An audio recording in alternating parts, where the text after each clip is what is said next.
ओम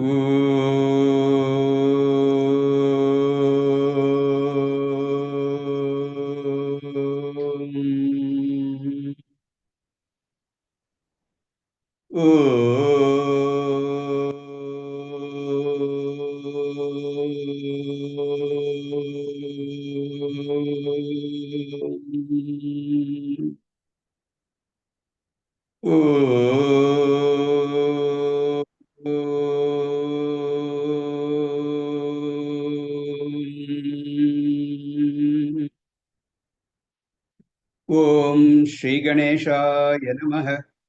ओम श्री सरस्वत्यै नमः। ओम श्री गुरुभ्यो नमः। सदाशिवसमारम्भां शङ्कराचार्यमध्यमाम् अस्मदाचार्यपर्यन्तां वन्दे गुरुपरम्पराम्। श्रुतिस्मृतिपुराणानाम् आलयं करुणालयं नमामि भगवत्पाद शङ्करं लोकशङ्करम्। शङ्करं शङ्कराचार्यं केशवं बादरायणं सूत्रभाष्यकृतौ वन्दे भगवन्तौ पुनः पुनः। समस्तजनकल्याणे निरतं करुणामयं नमामि चिन्मयं देवं सद्गुरुं ब्रह्मविद्वरम्। सद्गुरुं ब्रह्मविद्वरम्।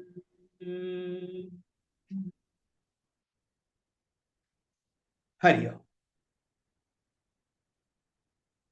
We have seen the meaning of all Gita Dhyana shlokas. We concluded that last class. So let us chant all the verses together and then we will get started with today's class. We will do it together. ॐ पार्थाय प्रतिबोधितां भगवता नारायणेन स्वयं व्यासेन ग्रथितां पुराणमुनिना मध्ये महाभारतम् अद्वैतामृतवर्षिणीं भगवतीम् अष्टादशाध्यायिनीम् अम्ब त्वाम् अनुसन्दधामि भगवद्गीते भवद्वेषिणी। नमोऽस्तु ते व्यासविशालबुद्धे फुल्लारविन्दायतपत्रनेत्र येन त्वया भारततैलपूर्णः प्रज्वालितो ज्ञानमयः प्रदीपः प्रपन्नपारिजाताय स्तोत्रवेत्रैकपाणये ज्ञानमुद्राय कृष्णाय गीतामृतदुहे नमः। सर्वोपनिषदो गावो दोग्धा गोपालनन्दनः पार्थो वत्ससुधीर्भोक्ता दुग्धं गीतामृतं महत्। वसुदेवसुतं देवं कंसचाणूरमर्दनं देवकी परमानन्दं कृष्णं वन्दे जगद्गुरुम्। भीष्मद्रोणतटा जयद्रथजला गान्धारनीलोत्पला शल्यग्राहवती कृपेण वहनी कर्णेन वेलाकुला अश्वत्थामविकर्णघोरमकरा दुर्योधनावर्तिनी सोत्तीर्णा खलु पाण्डवैरणनदी कैवर्तकः केशवः पाराशर्यवसरोजममलं गीतार्थगन्धोत्कटम् नानाख्यानककेसरं हरिकथा सम्बोधना बोधितम् लोके सज्जनषट्पथैरहरः पेपीयमानं मुदा भूयाद्भारतपङ्कजं कलिमल प्रध्वंसिनः श्रेयसे मूकं करोति वाचालं पङ्गुं लङ्घयते गिरिं यत्कृपातमहं वन्दे परमानन्दमाधवम् यं ब्रह्मा वरुणेन्द्ररुद्रमरुतः स्तुन्वन्ति दिव्यैस्तवैः वेदैः साङ्गपदक्रमोपनिषदैः गायन्ति यं सामगाः ध्यानावस्थिततद्गतेन मनसा पश्यन्ति यं योगिनो यस्यान्तं न विदुःसुरासुरगणाः देवाय तस्मै नमः देवाय तस्मै नमः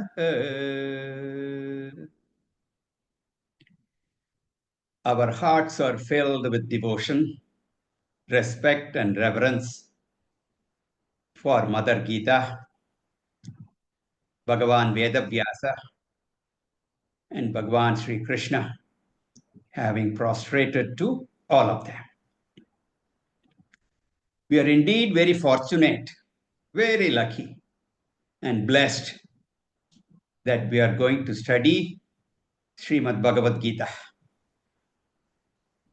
This text is the most popular and it has caught the imagination of countless people, Rishi Munis, great acharyas, saints, devotees, thinkers, politicians, freedom fighters, common people, every one of them.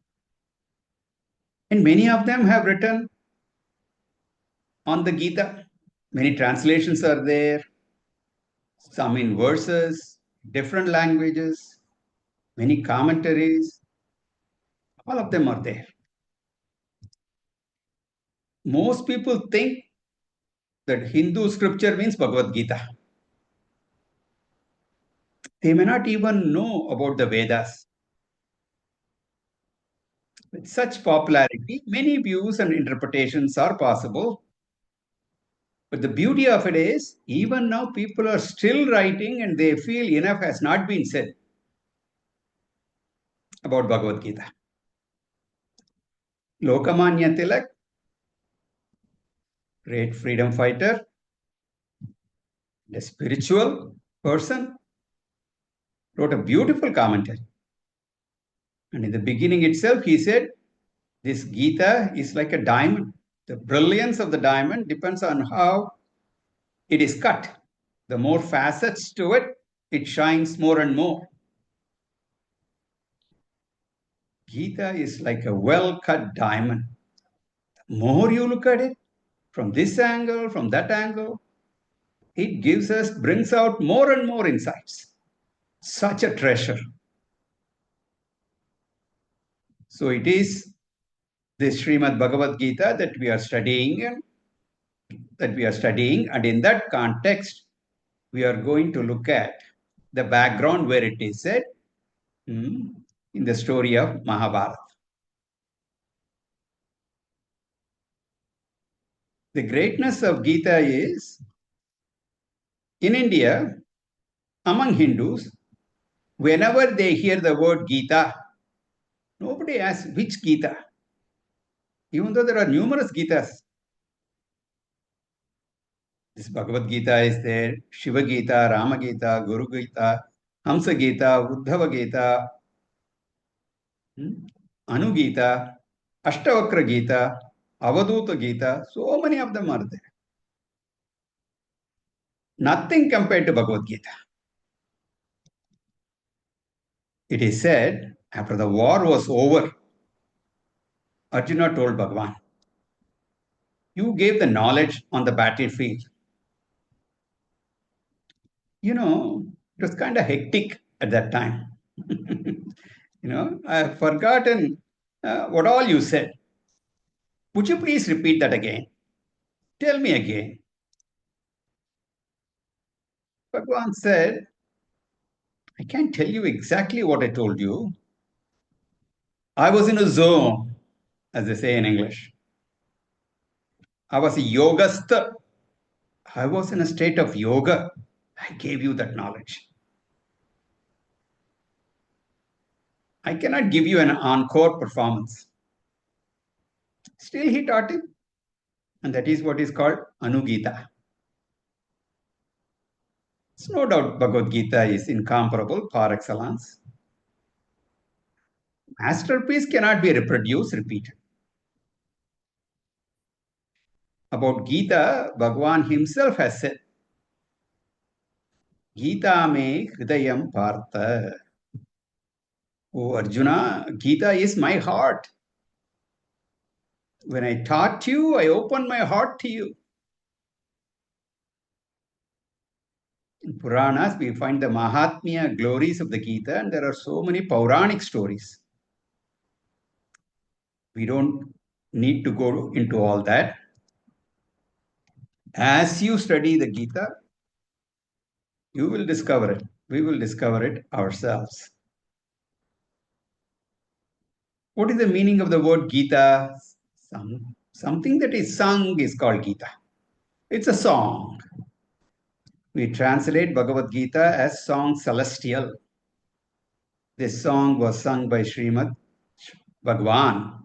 The Blessed Lord said, Srimad means Shriman.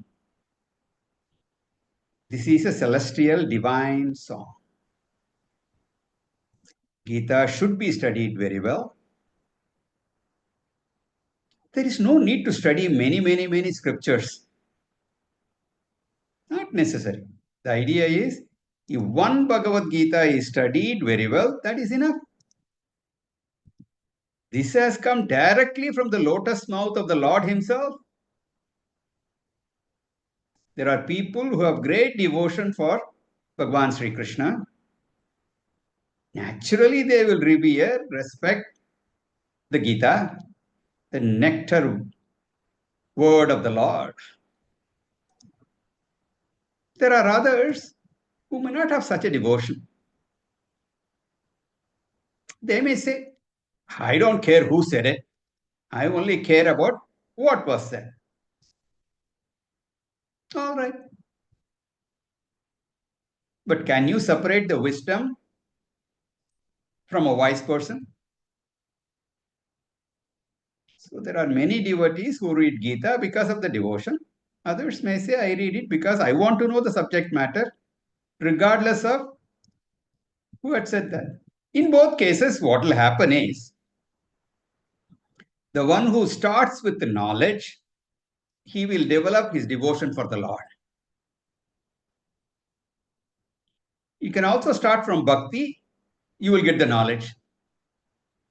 Start from jnana, you will end up with bhakti. Thus, there is a mutual relationship between jnana and bhakti. When you love someone, you want to know more and more about that person.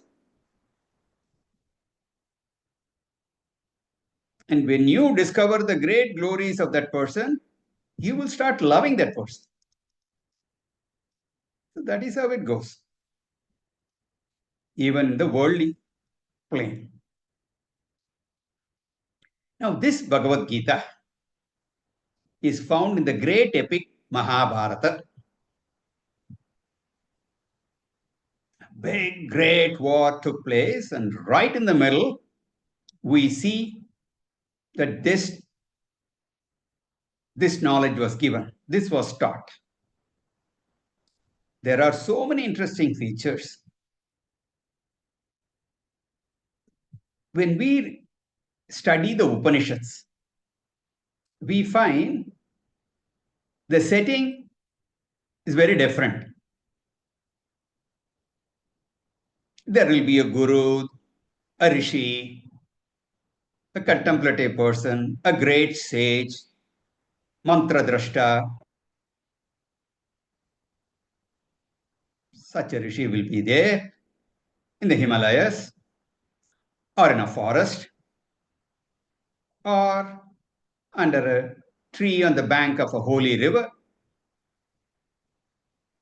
And even the Shishyas who come to that Guru, they are also great in their own right. The Sishyas have lived a full life, examined their life, and have come to the conclusion there is more.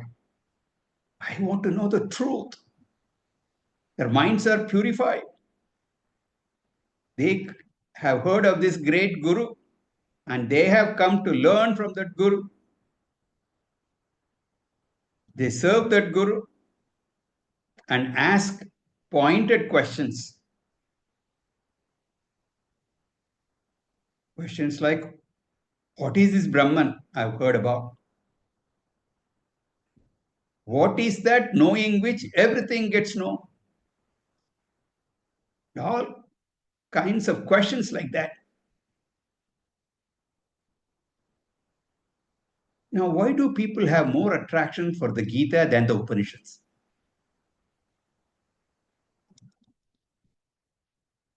That's because we can identify ourselves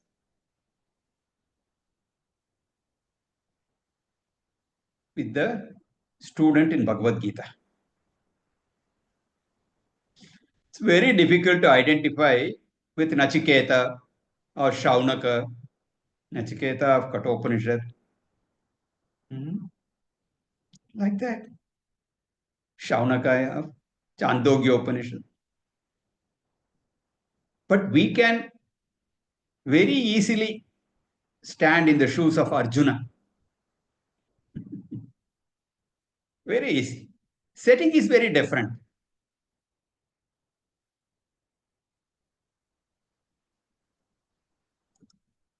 It is the battlefield. It's not a street fight. It's a final showdown. All kings that were there in India were there on one side or the other. It's like the world wars that we have seen.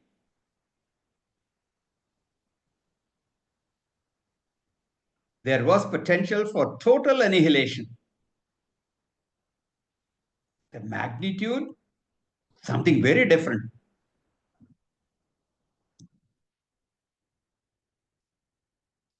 The war actually started as a family feud between cousins. But eventually, all kings were involved.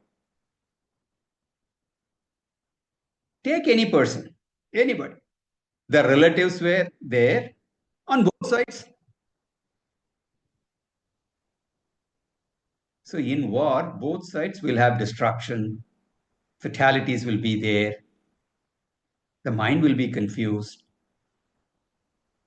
Subjectively, we are fighting so many battles in our life. Disciple says, I am confused, I am nervous. Just like we feel at times. So we can totally identify with the student here. Not only that, the disciple is a man, the Guru is God. This is a dialogue between man and God. Where can we get a setting where God Himself is talking, He's teaching? The question that was asked is also very different. Very different. Student doesn't say, I want to know Brahman. Student says, I'm confused. Just like us.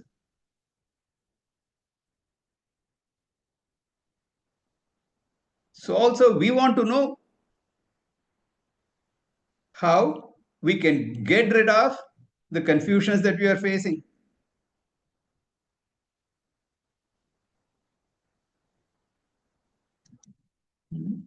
So we can very easily identify with the story. There are also many thoughts about Mahabharata. Many people say, don't you keep Mahabharata book in the house? No such thing for Ramayana. People chant the entire Ramayana. Who does something like that for Mahabharata? If at all anything is read, it's only Bhagavad Gita. One other portion that is read is, chanted is Vishnu Sahasranama. And Bhashyakara Shankaracharya also has said, Geyam Gita Nama Sahasram. Read the Bhagavad Gita, chant Vishnu Sahasranama. Otherwise, nobody reads Mahabharata.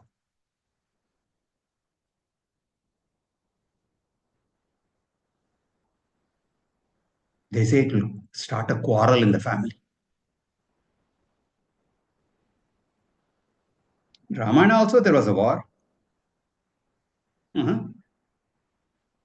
Yes. But that war is different. This war in Mahabharata is between cousins within the family. Ramayana war was very different. That was between Rama and Ravana.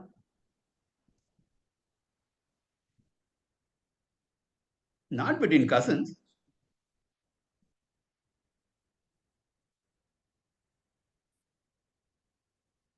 So they say all that. But it doesn't matter. Hmm. There is no reason not to study Mahabharata also. So since Bhagavad Gita is found in Mahabharata, we will see briefly about it. Mhm. So if we have to cover Mahabharata in its entirety, that will take even longer than the study of Gita. We estimate the Gita will take on a weekly basis, once a week, it will take 5+ years. But if you have to study like that, Mahabharata, I don't even know how to estimate how long it will take. Not necessary also. Not necessary. So we will get a good understanding of the context, the background behind the Gita. That's the intent of these sessions. In Puja Gurudev's commentary, the first volume, there is a brief recount of Mahabharata. This is, Chinmaya Mission has brought out a complete edition, all 18 chapters together. It is not in that edition, the story is not given. They have also about 10 different volumes, chapter by chapter, and if it's a very short chapter, 2 or 3 chapters together, like that, there are 10 volumes. And in that, in the first volume, this Mahabharata story, a brief story, is also given. So, if in addition to listening to these talks, if you want to read quickly, you can go and read that also. Now, there are about 100,000 verses in Mahabharata. There are so many stories within Mahabharata.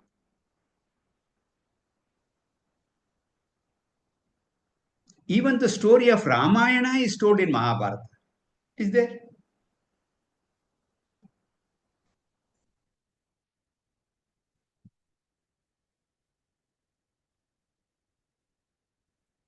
Since it is so voluminous, so big,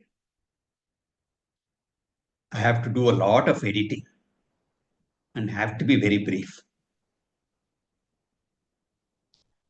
Some of you might have seen so many stories, movies, about the stories in Mahabharata. And of course, the TV series is very popular. So our story will be very different. So if you want to supplement this with that, that'll be great. Okay. And having seen all that, don't ask me all the minutiae. Okay. I will not be able to answer. You can share your thoughts, not a problem. What little I know about the Mahabharata stories and what is relevant for us, I will share with you. Okay. Now, some people think the name of this work was Jaya in the beginning. Initially, Mahabharata was called Jaya. Then it was called Bharata. And then it became Mahabharata later. Scholarly people will say so many things. I do not know all that. Some also say it was not written by one Vyasa, but written by different authors who all had the title of Vyasa. We do not believe that.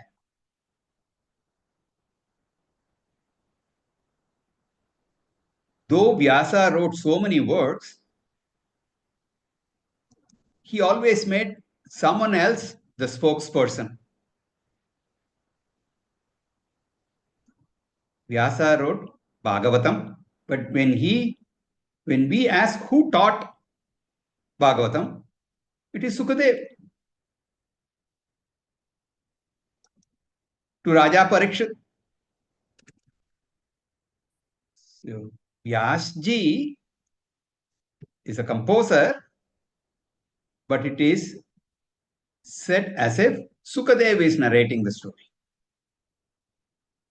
So it's a dialogue. Bhagavatam is a dialogue between those two, Sukadev and Raja Parikshit.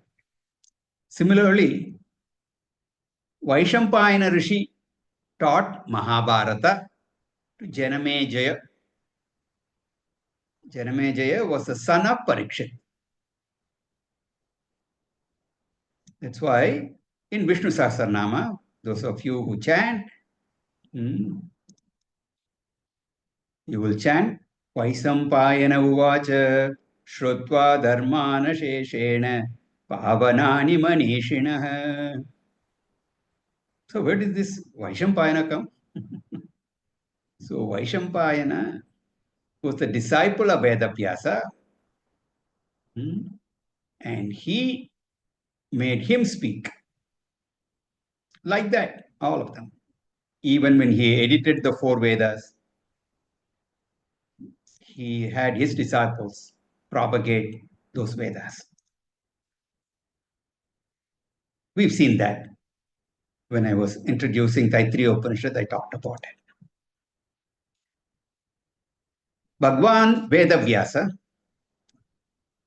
conceived the entire story in his mind and wanted to give this Mahabharata. And it was not just to narrate a story. The idea is this. All human beings, all of us are born not to suffer,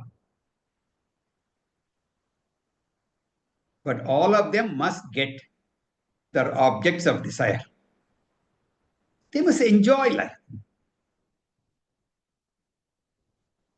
We are created, the world is created so that we will enjoy our life. Yes, not to suffer. But while enjoying, we must also grow out of that. Let's grow out, not be just stuck in it. Grow out of it and gain liberation, moksha. They should not only be happy here in this world, but also in the hereafter and forever. So, four Purusharthas are talked about: Dharma, Artha, Kama, and Moksha. Now, Artha and Kama are directly related to this world. We want to be happy here. We want to be happy after we leave this world also. If you follow Dharma, then you will be happy here and also later. You want to be happy forever. If you want to be happy forever, then you must get moksha, liberation. How long will you go from this world to that world, come back and go to another world? Enough of this merry-go-round. Enough of this roller coaster rides. It's fun, but enough is enough. The Chaturvidha Moksha Prapti is a subject matter of the Vedas. Sometimes it is not easily understood by people. Many people are not eligible to do so many things in any science. Say physics. There are texts for advanced students. Books are there for advanced students, researchers. And then others also want to know some basic principles of physics. When we study in high school and all that, they call it general science. Somebody who is graduating out of high school must have a basic knowledge of physics, chemistry, and all that. And after that, if they like one subject or the other, want to do more advanced studies, they are going to study physics or chemistry or botany, zoology, medicine, what have you. But then they will study in depth. But in all those sciences, there are books for the layman. The basic principles are explained so that everybody can understand. Brahma Sutra, the analysis of the Upanishad, logical analysis of Upanishad. Everybody cannot understand. Yeah. When I'm not even able to read any of the Upanishads, what am I going to analyze? Therefore, Vyasa Bhagavan thought, how will all people come to know about Dharma, Artha, Kama, and Moksha? When we talk of this world, there are duties for the individual. What are the family duties, social duties, civic duties, then the duties of the king or the administrator? In this day and age, democracies, we have the president and the prime minister and the various ministers or cabinet members. What are their duties? We must understand. Mahabharata is meant for teaching all this to all people. Everyone is eligible to study this great epic. Otherwise, many other rituals in the Vedas, they can be done only by one set of people and not the other. But not Mahabharata. Anybody can read. In this way, his compassion, we asked, his compassion is revealed through Mahabharata. Now, traditionally, Mahabharata is considered as itihasa, history. So we have the Shruti, the Vedas. and Smritis like Bhagavad Gita, Manusmriti, and many more. Then we have the Itihasa and Purana. They form the scriptures for us to study. Ramayana and Mahabharata are called Itihasa, which means history. Itiha, Itiha Asa. Thus we have heard. The other histories are of certain people of certain times.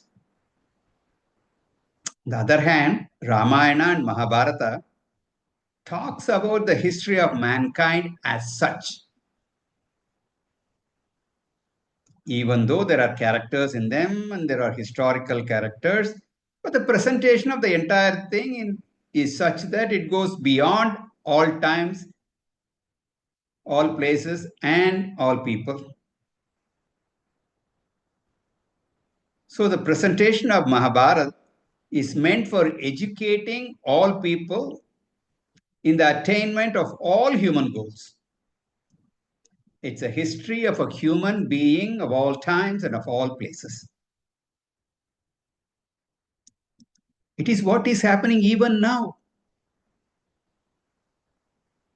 Even now. We find wonderful traits and characters in Mahabharata. Then we also find terrible things. The play of desire, anger, greed, jealousy. And on the other hand, the play of love, compassion, nobility also we see in Mahabharata. And that is what we see even today when there is a natural disaster. People rush to help. And right then and there are some people who are looters who scoop to plunder and pillage. That's also happening. Certain people take advantage of other people's adversities. That happens. This is whole world. It's all left over from Vedavyasa. He has tasted everything and left. He has touched every aspect of human life. And he has presented that in Mahabharata. What is there in Mahabharata is only what is there in this world. What is not there in Mahabharata is not there anywhere at any time.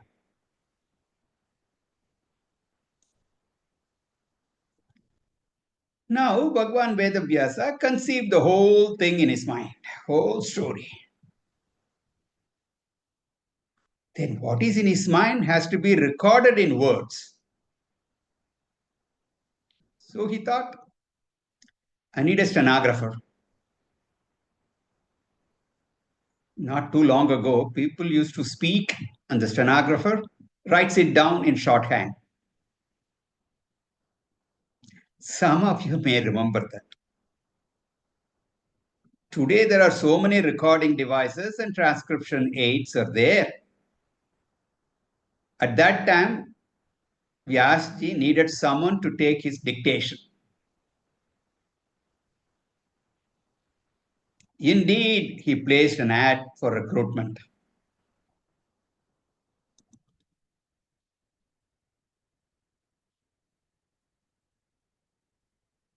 And Brahmaji was the head hunter. So he meditated on Brahmaji, who appeared in front of him. He said, wonderful idea has come to my mind, and I need someone to write down. Once the flood of thoughts and words flow, it comes so fast that somebody has to capture it. It's impossible for the speaker to write also. If you slow down to write, the thought flow gets interrupted. someone should take shorthand. As I said, it has almost disappeared these days. But of course, people have created new set of shorthand that you see in text messages. We also have voice recognition technology, and as you speak, the transcript is prepared. All that modern technology is wonderful. Anyway, Vyasa Bhagavan wanted an assistant and sought the help of Brahmaji, who said, the only person who can do that is Lord Ganesha.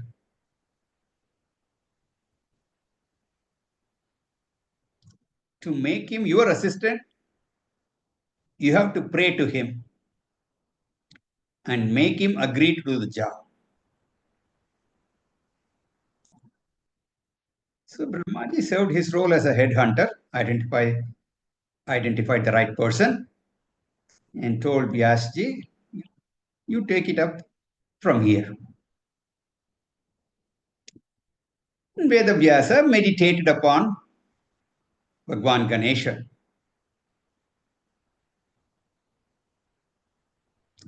Came for the interview,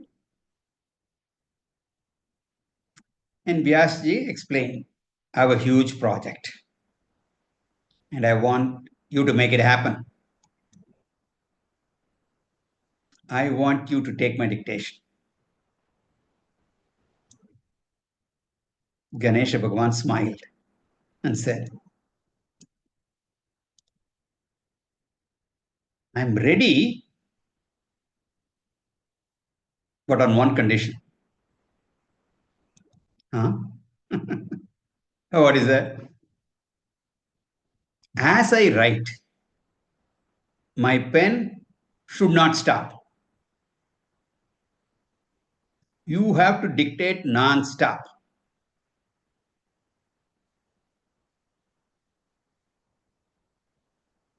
So the job candidate was putting the condition. What to do? When it is hard to find talent, potential recruit starts dictating. Of course, the hiring manager also has some conditions. So Bhagwan Vyasa said, I agree, but I have one condition. Fair enough. Tell me what it is. When you write what I'm saying, you should first understand what I'm saying and then only write. It's not like the modern day mechanical recording devices. What does a tape recorder understand? It's not like that. You cannot be like that. You should understand whatever I'm saying and then write it down.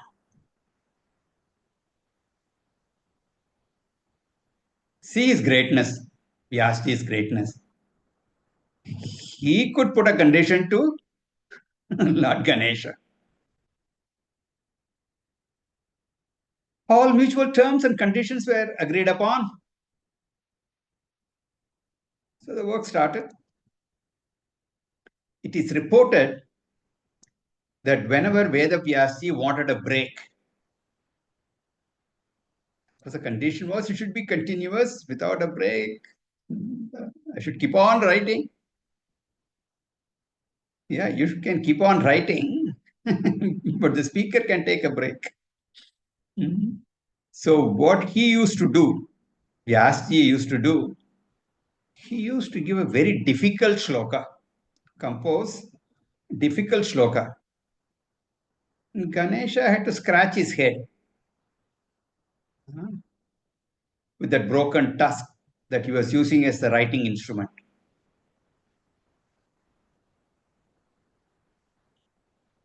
Difficult to understand the import of that sloka. So as Ganesha stopped writing, started scratching, Vyasji would take a quick break. Or in that time span, he would compose the next 5 slokas. Thus, among the 100,000 shlokas, there are some 100 plus shlokas whose meanings are known only to Vyasji and Ganesh. Which ones those 100 plus shlokas are? Nobody knows.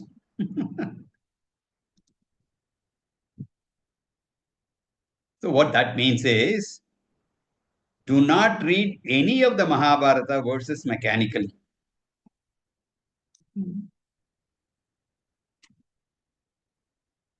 So, Vyasji and Ganesha are both ready for the epic work. Where to go looking for a pen? I already gave you the hint. Said that he broke one of his tusks and used it as a pen to write. That's why Ganesha is called Ekadantam. So here we have Vedavyasa, who is the Kalavatara of Lord Narayana himself, and Bhagwan Ganesha joined in this unique venture. It is not an ordinary story, it is history, his story. It is Paramatma's story. What is revealed ultimately is Paramatma only.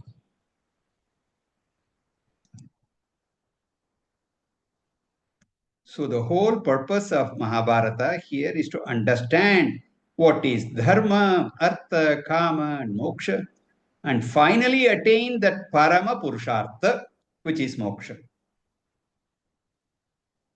Only the Lord's glories are revealed in this epic, and you ultimately know that Lord and worship Him.